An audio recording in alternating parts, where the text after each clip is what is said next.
A B की value क्या हो जाएगी हमारी 8, 3 माइनस ए का whole square plus y2 minus y1 4 minus 2 का whole square. Okay, both side मैंने स्क्वायर करी, बोथ साइड्स स्क्वायर, तो हमारा 8 क्या हो जाएगा 64, रूट में से बाहर आ जाएंगे 3 माइनस ए का स्क्वायर प्लस 4 माइनस 2 का square.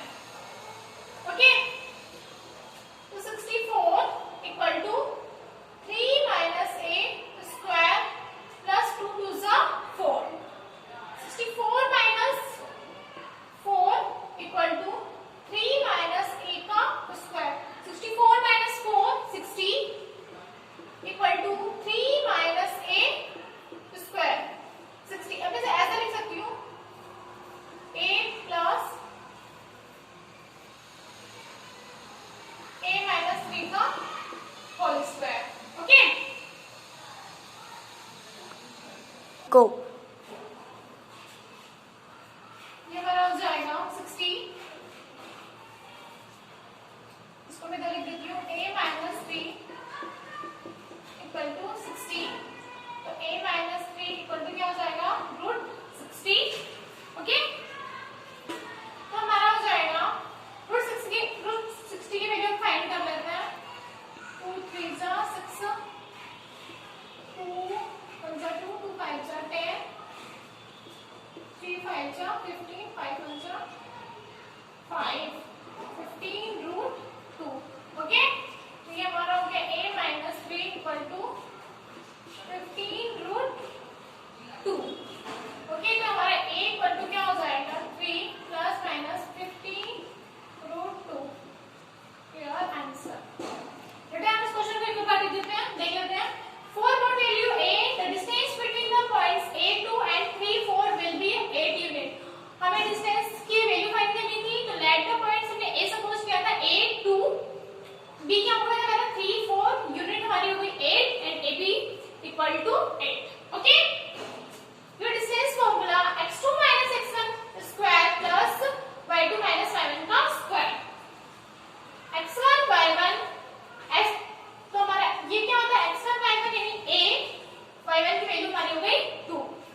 AB equal to x2 minus x1 square plus y2 minus y1 square. Okay, तो AB की वैल्यू हमारी क्या है 10, x1 y1 x2 y2, x1 की वैल्यू हो जाएगी हमारी 2, y1 की वैल्यू हो जाएगी हमारी -3, x2 की वैल्यू हो जाएगी हमारी 10 एंड y2 की वैल्यू हो जाएगी हमारी 5। ओके, अब फॉर्मूले पुट कर देते हैं, तो AB हमारा क्या हो जाएगा 10 x2 माइनस x1। ओके, तो x2 माइनस x1 मींस हमारा 10 माइनस 2, तो 10 माइनस 2 स्क्वायर प्लस y, एक ऑलरेडी माइनस है दूसरा माइनस है, तो क्या हो जाएगा माइनस माइनस प्लस, तो y प्लस 3 का स्क्वायर। ओके, हमने रिटर्न यहाँ पे बोथ साइड क्या करा, बोथ साइड हमने स्क्वायर कर रहे हैं, 10 10 से हमारा हो जाएगा 100, उससे बाहर आ गए तो 10 minus 2 whole square plus y plus 3 का whole square. Okay,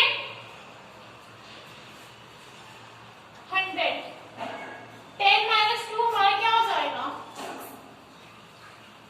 8 square plus y plus 3 का स्क्वायर। 100 8 8 जा 64, you know a plus b whole square equal to a square plus b square plus 2ab। Okay, यहाँ पर हमारा क्या हो जाएगा y square plus 3 3 जा 9 प्लस 2ab यानी सॉरी 6y, तो 100 equal to y square plus 6y 64 plus 9, 6 और 4 9 कितना हो जाएगा हमारा 3, तो 7 73। मैंने लिखा y square plus 6y plus 73 minus 100 equal to 0। Okay, तो y स्क्वायर प्लस 6y ये हो जाएगा हमारा 27 इक्वल टू 0। अब हम इसके रूट्स फाइंड कर लेंगे, तो क्या हो जाएगा हमारा y square plus 9y minus 3y minus 27 equal to 0। 9 में से 3 माइनस करेंगे तो हमारा क्या मिल जाएगा 6y, तो इसे मैं इसका स्क्वायर रूट निकाल सकती हूँ, तो y प्लस 9 इन दोनों से हमने कॉमन फाइंड किया तो -3 y plus 9 equal to 0। Okay, एक बार हमारा क्या हो जाएगा y प्लस 9 और एक बार हमारा क्या y minus 3 equal to 0। Okay, तो y प्लस 9 इक्वल टू 0 क्या हो जाएगा y equal to minus 9 and y minus 3 equal to 0, तो y इक्वल टू क्या हो जाएगा हमारा +3। हमें यही फाइंड करना था 3 और -9। Hence proof. रिटर्न हम इस क्वेश्चन को आगे देख लेते हैं। The length of a straight line is 10 unit. Its one end of 2 minus 3. If the abhishika of a second end is 10, then prove that its ordinate will be 3 or -9. हमें proof करना था कि जो हमारे ऑर्डिनेट है, ordinate की जो value है y की वैल्यू हमारी -9 एंड 3 हो। ओके, तो let the points 2 -3 and b क्या हो गया हमारा 10 एंड y। यूनिट हमारी क्या थी 10, हमने डिस्टेंस का फार्मूला पुट किया x2 x1 whole square plus y2 y1 whole square. ab की वैल्यू हमारी हो गई 10, x1 y1 की वैल्यू हमने पुट कर दी 2 3, x2 y2 10 एंड 1। ओके, फार्मूले में हमने पुट कर दिया, तो ये हो गया हमारा 10 equal to 10 2 whole square plus y plus 6। इन दोनों के साइड हमने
इक्वल टू हमने 0 किया तो y इक्वल टू हमारा क्या आ गया -9 एंड y -3 इक्वल टू 0 किया तो हमारा क्या आ गया y equal to 3 and proof.